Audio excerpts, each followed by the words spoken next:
ونستعين ونستغفر ونعوذ بالله من شرور أنفسنا ومن سيئات أعمالنا من يهد الله فلا مضل له ومن يضلل فلا هادي له رب اشرح لي صدري ويسر لي أمري واحلل عقدة من lisani yafqahu qawli.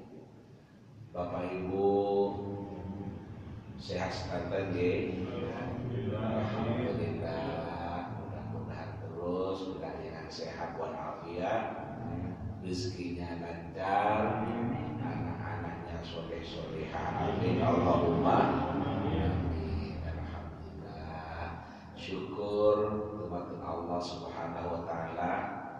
Hari ini kita dipertemukan kembali di majelis atau di tempat yang penuh mubarakah ini dalam rangka majelis taklim menimba ilmunya Allah. Mudah-mudahan Allah memberikan barokah kepada kita semua, barokah hidupnya, barokah umurnya, barokah keluarganya. Amin Allahumma.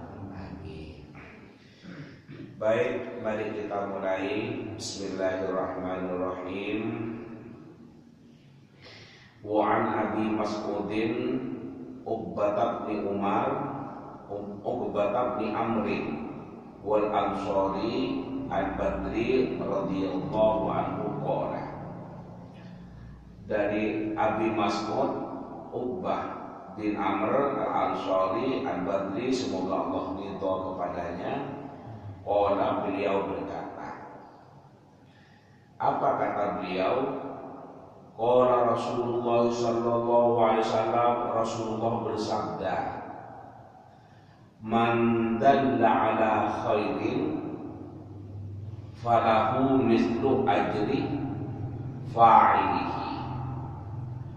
Man dalla, barang siapa yang menunjukkan, mengajarkan, dalla yadullu, itu adalah mengajarkan atau menunjukkan. Jadi dalil itu adalah sebagai petunjuk, sebagai dasar. Man dalla, barang siapa yang mengajarkan atau yang menunjukkan, ala khairin, kepada kebaikan, falahu mislu ajri fa'ilihi, maka pahalanya orang yang menunjukkan itu sama seperti pahalanya orang yang mengerjakan kebaikan itu, tanpa dikurangi pahalanya orang yang mengerjakan itu. Rawahu Muslim, meriwayatkan pada hadis ini Muslimun, Imam Muslim. Berarti status hadis ini sahih. Baik, saya sambung dengan hadis yang kedua. Ini perawinya beda, tetapi kandungannya hampir sama. Wa an Abi Hurairah radhiyallahu anhu, dan dari Abu Hurairah, semoga Allah ridha kepadanya, anna Rasulullah sallallahu alaihi wasallam, sesungguhnya Rasulullah qala, bersabda, man da'a, da'anya aslinya memanggil, berdoa, da'a yad'u, da'a mengajak, memanggil, itu da'a, berdoa. Man da'a, barang siapa yang mengajak, ila hudan, kepada kebaikan, kepada hidayah, kepada petunjuk. Mudah-mudahan kita dapat hidayah. Itu maksudnya mudah-mudahan kita dapat petunjuk. Mudah-mudahan asa hidayah ini sakit pengiran. Orang-orang dulu kan gitu. Nah, maksudnya mudah-mudahan mendapat petunjuk yang benar dari Allah Subhanahu wa Ta'ala. Orang kalau sudah mendapatkan petunjuk, maka insya Allah jalannya, hidupnya, perbuatannya benar. Oke, saya lanjutkan dulu.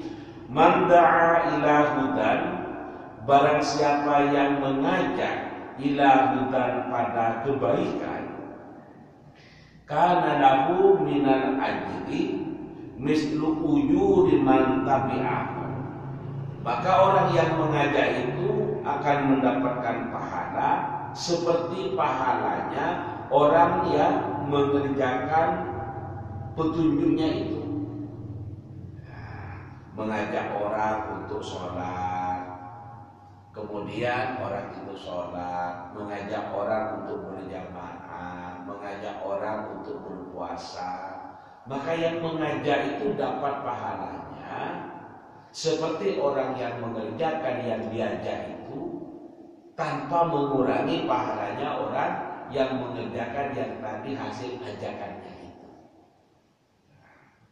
La yanqusu dzalika min ujurihim syai'a, tidak mengurangi sedikit pun pahalanya orang yang mengerjakan itu. Wa man da'a ila dhalalatin, dan barang siapa yang mengajak kepada dhalalah, kesesatan, kejelekan, maksiat, itu termasuk dhalalah. Kana alaihi minal ismi mislu athami man tabi'ahu la yanqus dzalika min astamihim syai'a, maka orang itu akan mendapatkan ismun, dosa, seperti dosanya orang yang mengerjakan itu, tanpa mengurangi dosanya orang yang mengerjakan. Maka lanjutan hadis ini adalah seperti kebalikannya yang pertama. Kalau yang pertama mengatakan barang siapa yang mengajak kepada kebaikan, kemudian yang diajak itu melaksanakan terhadap seruan kita, ajakan kita, maka kita yang mengajak itu akan mendapatkan pahala kebaikan seperti pahalanya orang yang berbuat yang kita ajak itu, tanpa mengurangi pahalanya orang yang berbuat itu. Nah, demikian juga lanjutannya ini, yakni sebaliknya. Barang siapa orang yang mengajak untuk berbuat yang tidak baik, saya sebut tadi maksiat, kesesatan dan sebagainya, kemudian orang itu berbuat ketidakbaikan itu, maka kita juga mendapatkan dosanya seperti dosanya orang yang mengerjakan itu, tanpa mengurangi dosanya orang yang mengerjakan itu. Jadi walaupun kita sudah mendapatkan dosa akibat kita mengajak kepada perbuatan tidak baik, yang akhirnya orang itu juga berbuat tidak baik, dia mendapatkan dosa, kita mendapatkan dosa, dan walaupun kita sudah mendapatkan dosa akibat perbuatan kita yang ngajak itu, maka yang berbuat itu tidak terkurangi dosanya. Mengajak, mendorong-dorong untuk mencuri, misalnya kamu kan bisa mencuri sebagai itu, kalau jam-jam sekian kan tidak ada juragan teknis. Kemudian diambil sungguhan, misalnya pas jaga toko, hanya ngentin dia. Maka yang nyuruh itu dapat dosa, walaupun tidak berbuat ikut ngentin, tidak dapat bagiannya. Iku konco sih, iya cek ayu nih. Iso ora digendap, iso ora tapi kawane, aku kawane aku kanan. Di kawane ngono kanan. Itu ngono apa sih? Pulang ke rumahnya mikir-mikir lagi yo, sih. Cek ayu mana pengalaman. diajak biasa laki-laki kalau ada maunya kan ada modusnya, ditraktir makan. Wis aku supaya wis ono. Nah, lama-lama sudah banyak jasanya, ya enak nolak aja kan. Nah, orang yang mendorong untuk berbuat zina, akhirnya naudzubillah berbuat zina, maka yang berbuat zina itu dapat dosa, yang menyuruh untuk berbuat zina itu dapat dosa, walaupun dia tidak berbuat zina. Sementara yang menyuruh berbuat zina itu dapat dosa, yang berbuat dosa itu ya dapat dosa, tidak terkurangi dosanya. Man a'ana ala maksiatin kana kafa'ilihi, katanya Rasulullah. Barang siapa yang menyuruh atau membantu berbuat maksiat, maka sama dosanya seperti orang yang berbuat maksiat. Aku yo gelem sih, tapi opo diketahuan bujuku. Istilah kau nang aku tak siap kamar. Ini kan membantu namanya, membantu untuk orang lain berbuat maksiat. Kamar diberikan untuk dibuat gelem. Itu membantu. Jadi dirinya itu tidak ikut dapat nikmatnya, tapi dapat dosa yang besar juga dari Allah. Yang berbuat itu tidak terkurangi dosanya. Man a'ana ala maksiatin kana kafa'ilihi. Barang siapa yang berbuat membantu orang lain untuk berbuat dosa, berbuat maksiat, maka dia akan mendapatkan dosa. Yang membantu itu seperti dosanya orang yang berbuat. Saya mencuri, enggak mencuri, tetapi memberikan petunjuk bahwa di sebelah itu, kalau malam motornya atau sepeda motornya enggak dimasukkan. Terus siapa? Biasanya orangnya kosong jam-jam sekian. Coba Pak, itu kan membantu untuk orang berbuat dosa. Biasanya kan maling itu takut masuk daerahnya orang itu nggak tahu bagaimana situasinya. Tapi kalau ada yang memberi petunjuk itu menjadi lancar. Kalau ilmunya polisi itu yang disebut dengan spionisasi. Onten petunjuk. Yang memberi petunjuk itu juga ikut dosa. Ikut dosa. Demikian juga bagian yang pertama ini tadi, yakni barang siapa yang mengajak kepada kebaikan. Asalnya di Masjid Istiqlal itu jamaahnya hanya 3 baris kalau subuh. Kemudian diajak ngobrol, diajak ngopi. Kon isu tadi jam piro sih? Jam itu jam. Iku lah ilang subuh itu. Iyo jam. Yo pemane aku. Coba yo sore segera tidur agar bangunnya lebih awal bisa sholat subuh. Terus diajak ngopi lagi. Aku saya kiri lagi jam 4 ya. Terus sholat subuh tidak ikut sholat, dia yang diajak untuk sholat, tapi kita mendapatkan pahalanya mengajak orang lain untuk berbuat baik. Kita mendapatkan pahala seperti pahalanya orang yang sholat subuh itu, tanpa mengurangi pahalanya orang yang sholat subuh. Kemudian dapat 1 minggu lagi diajak lagi ke kafe yang lain. Kamu pernah ke kafe itu? Turun jalan. Malam belok aku belok kapan? Nanti barang-barang balik tahlilan. Iya ya. Ya, ajak kopi. Saya ke Campiro ke pagi ini. Jam 4 kan ini. Jam 4 itu nanti tidak subuh. Iya ya. Nik sekalian berjamaah di Masjid Al-Istiqlal. Saya tak pikir-pikir jangan apa sih mau dipikir-pikir. Langsung putar pokok. Kalau enak aku ditentu dulu, aku dikira ustaz, aku langsung membiasakan seorang pasangan berjamaah. Kamu lebih bagus kamu menjadi bekas maling jadi ustaz daripada bekas ustaz jadi maling. Ngono aja. Mulai isu. ngajak kebaikan. Ini pahalanya luar biasa besar. Nah, kalau dia terus berjamaah di Masjid Al-Istiqlal kan dapat pahala. Maka yang ngajak itu dapat pahala seperti pahalanya orang yang berjamaah itu tanpa mengurangi pahalanya orang yang berjamaah. Ini kebaikan. Ini kebaikan.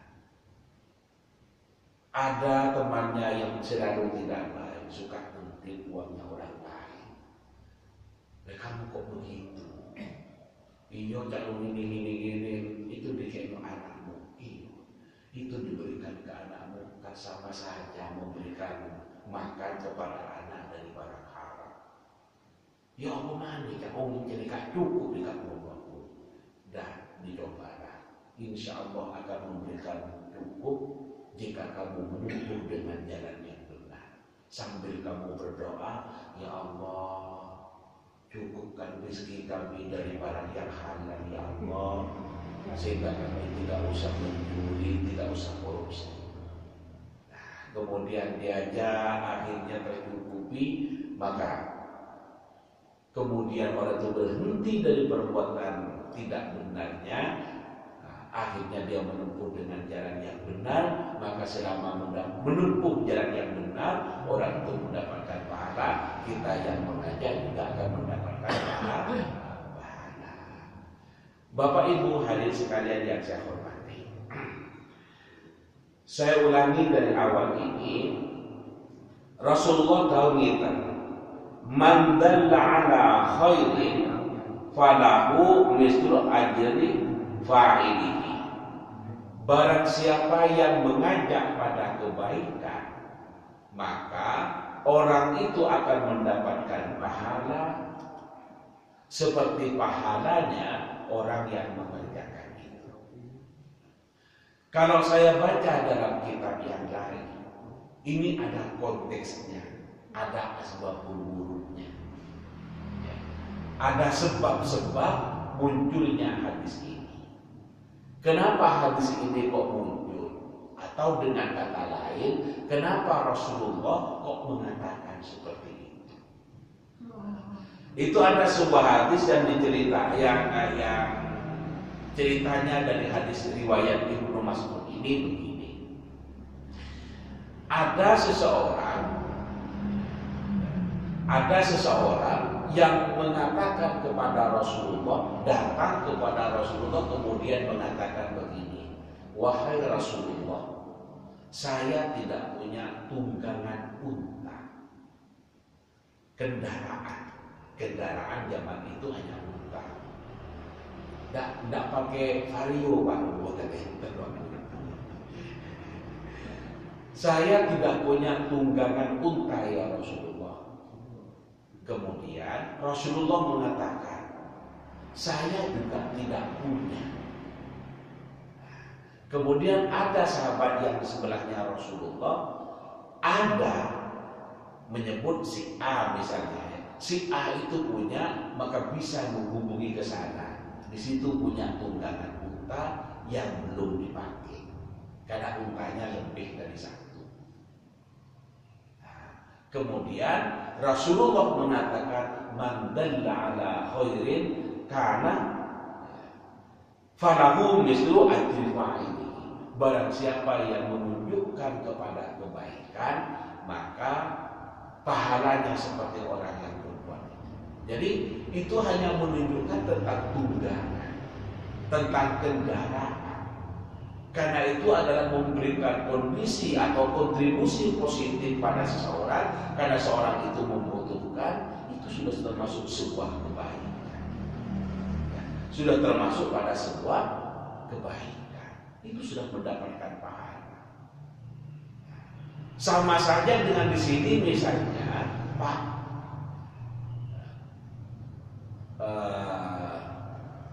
mana rumahnya Pak Sueb? Memberikan petunjuk yang seperti itu karena memiliki kebutuhan untuk ketemu Pak Sueb, sehingga kebutuhan yang menjadi tercapai. Itu sudah termasuk menunjukkan kebaikan. Ada orang cari kos-kosan, orangnya orang Jogja, tidak kenal malam, tapi dia diterima di Universitas Brawijaya atau diterima di UIN Maulana Malik Ibrahim, cari kos-kosan, memberikan petunjuk, itu dapat pahala. Karena itu maka sekecil apapun perbuatan baik, itu ada catatannya di hadapan Allah.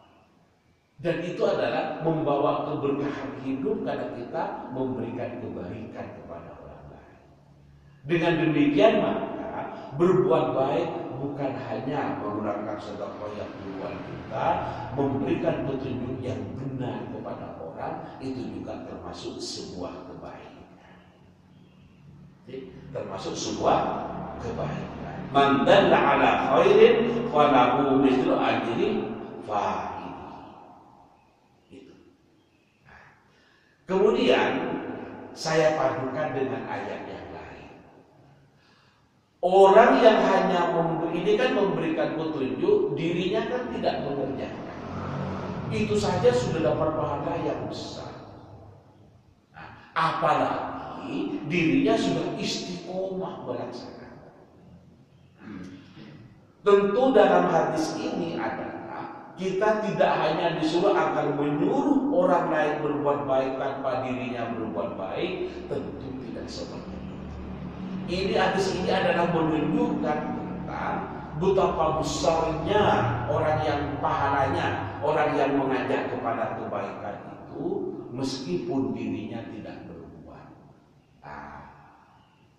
Tetapi bukan berarti cukup untuk ngajak orang lain, dirinya tidak berbuat. Bukan itu maksudnya.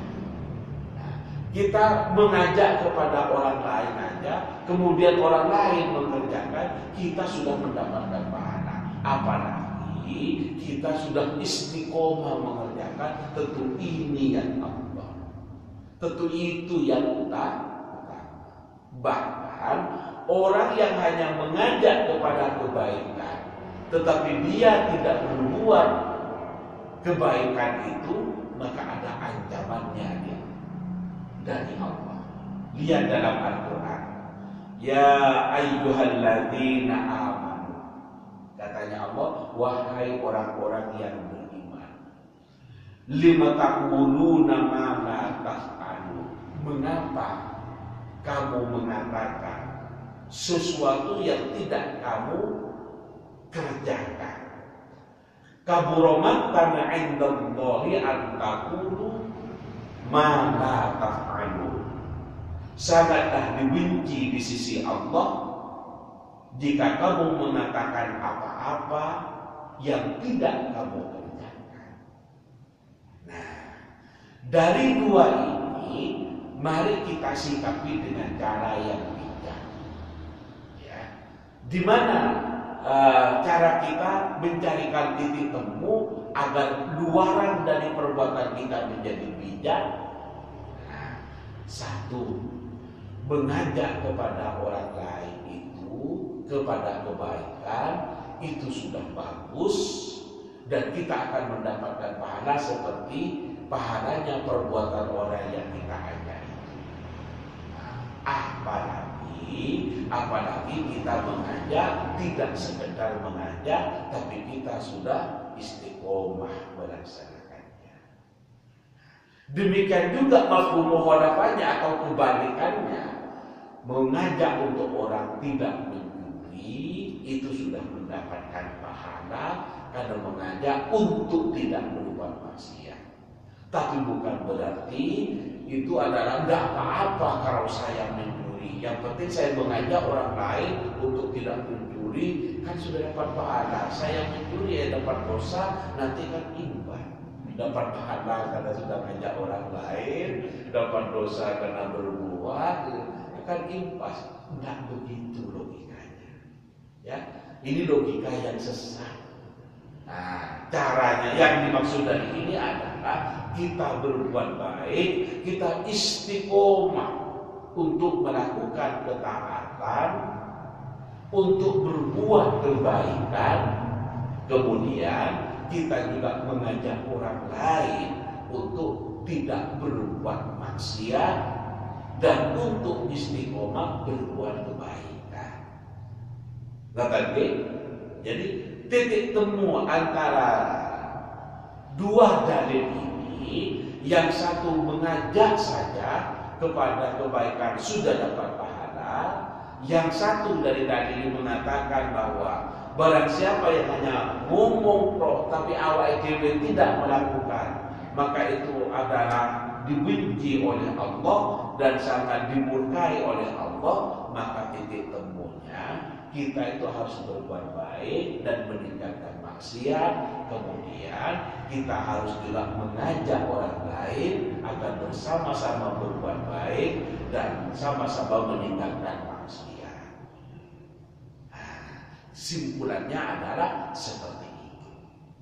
Karena itu maka tidak bisa dalil-dalil itu hanya dipahami satu dalil kemudian dipahami dengan cara yang ekstrim, akan membuat kita terjebak pada paham radikalisme. Kita perlu juga melihat yang lain, kita juga melihat ayat yang lain. Maka memadukan dari berbagai dalil itu akan membuat kita bisa bersikap bijak dan berwawasan luas dalam melaksanakan ibadah kepada Allah. Itu yang pertama. Kemudian yang kedua, kalau saya melihat dari hadis ini, baik hadis yang pertama maupun hadis yang kedua. Kalau yang pertama diawali man dalla.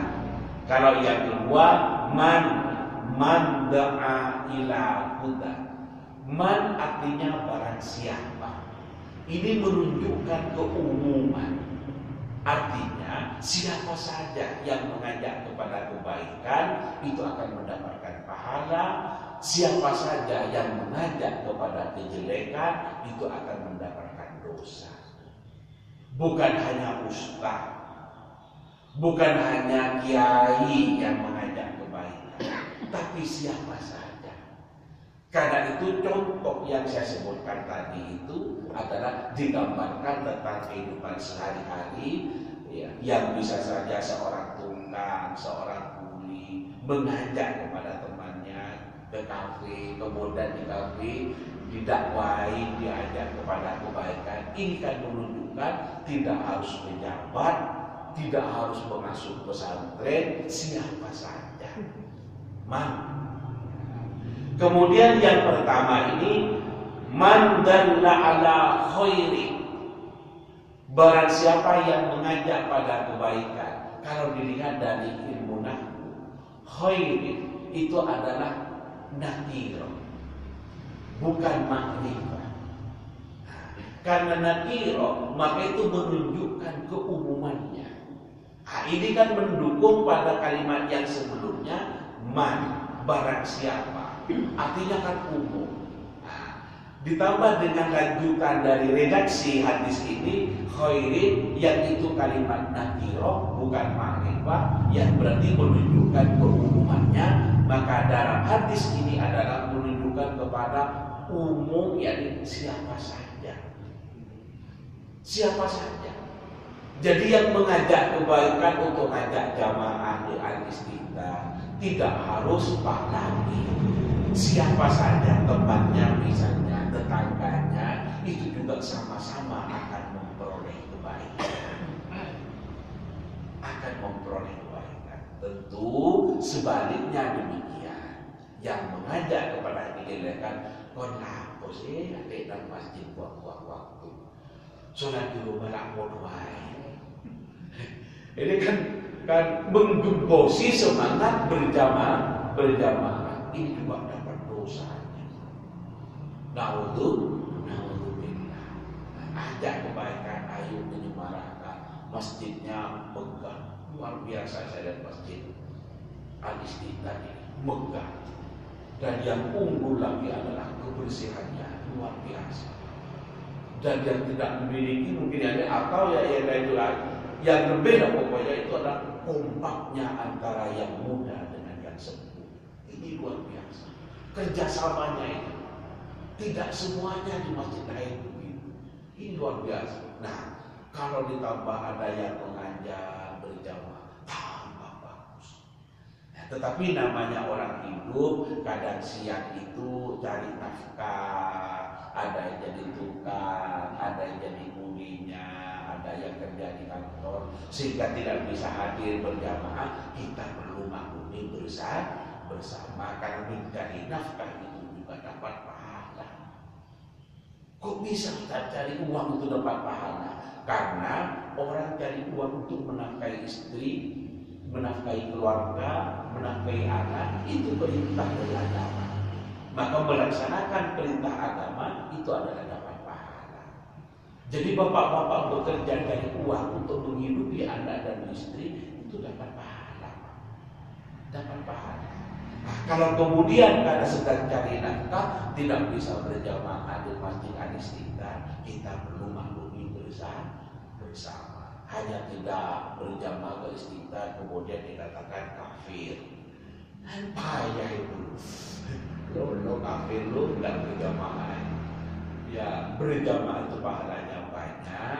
Kalau tidak berjamaah karena kesibukannya itu perlu dimaklumi. Namanya orang hidup, kesibukannya berbeda-beda. Tapi bagi yang memiliki kelonggaran akan semakin bertambah.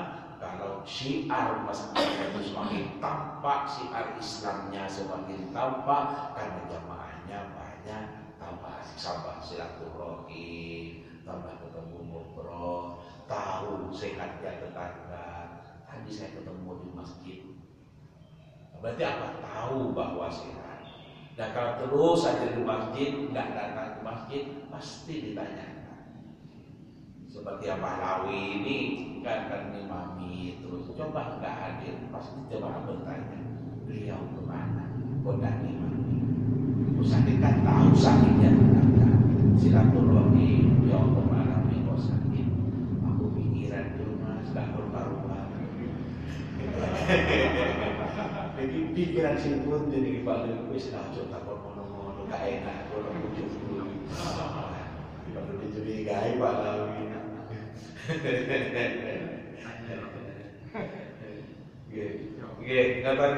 Jadi sekali lagi yang kedua tadi adalah kalimat ini menunjukkan keumuman hadis, man dalla ala khairin, man itu barang siapa, istifham yang menunjukkan umum.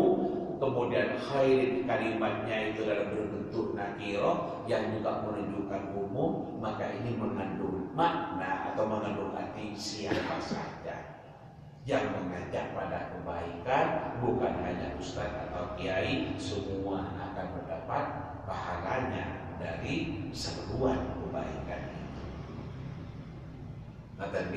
Nah, tetapi jangan hanya ngajak orang terus, tapi dirinya ngajak sholat, dirinya tidak sholat.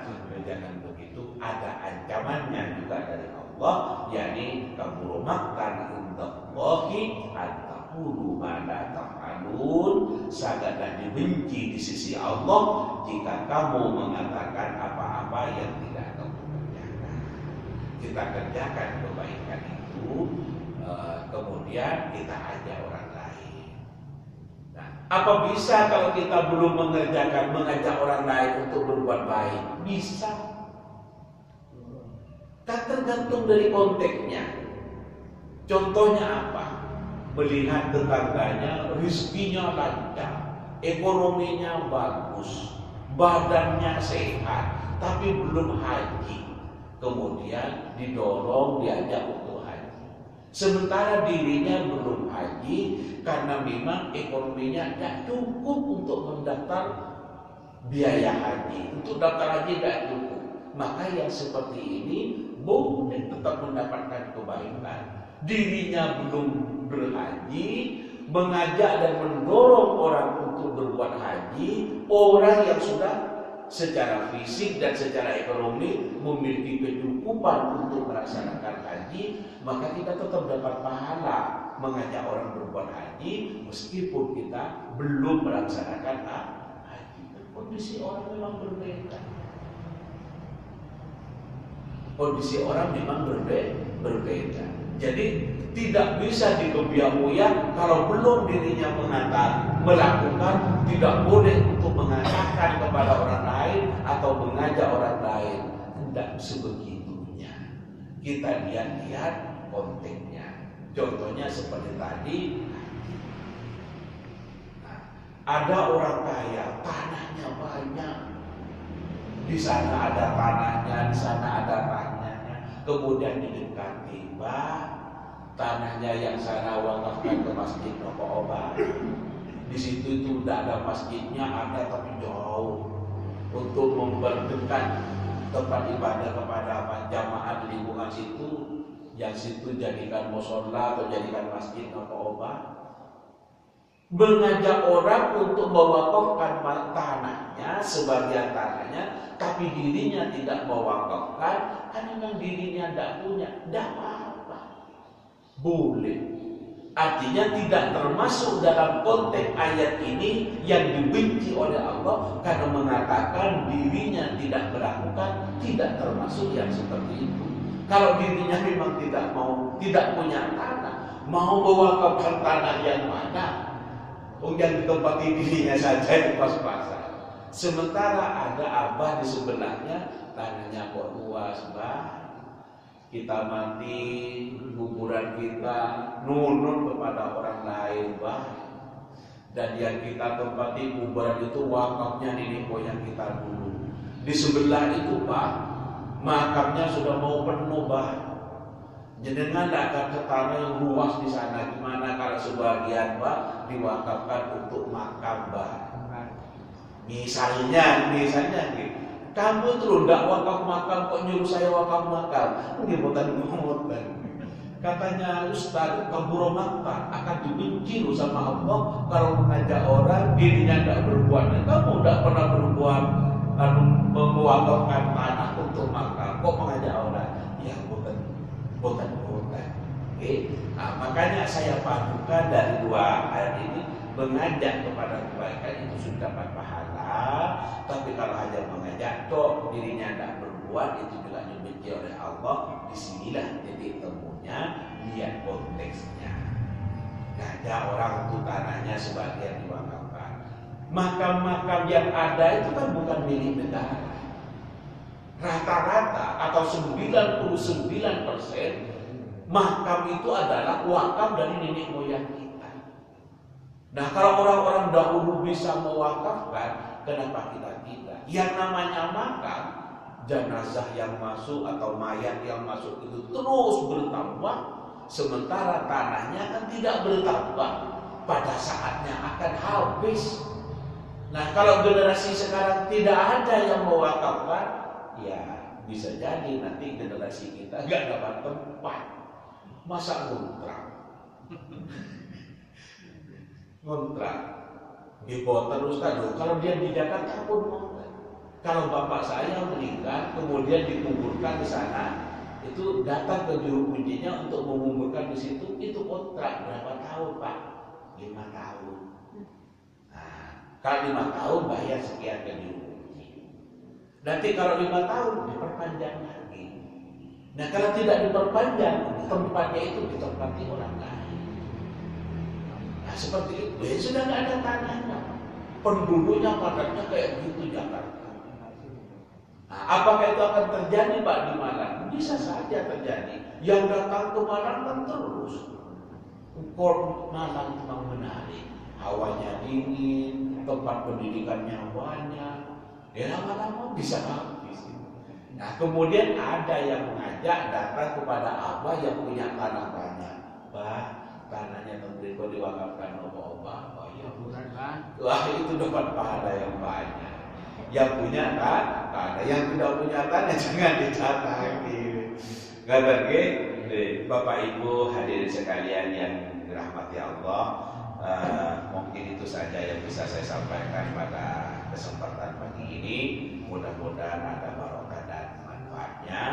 Monggo pertemuan kita pagi ini kita akhiri bersama-sama dengan membaca doa kafaratul majlis. Oke?